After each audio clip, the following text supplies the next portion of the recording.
Ito guys, yan, carrots, tapos ito, spring onion. At ito namang ano, pechay bagyo. Yan. Nakababa na po yan sa asin, kunting asin lang po.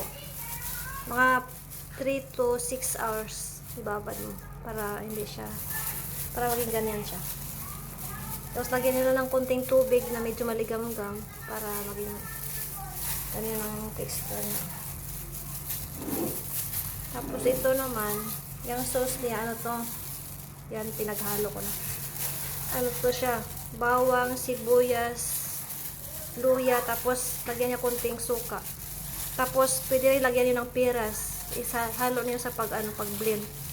I-blend niya siya. Tapos lagyan ng kunting patis. Ayan, pampalasa. Tapos yan, paghalo-haloin na siya. Ayan. Ganyan lang, halo-halo.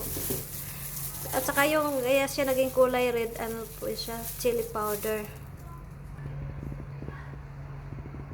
Ayan po, yan po ang pinaka main ingredients. Ayan, yan ang sikreto niya.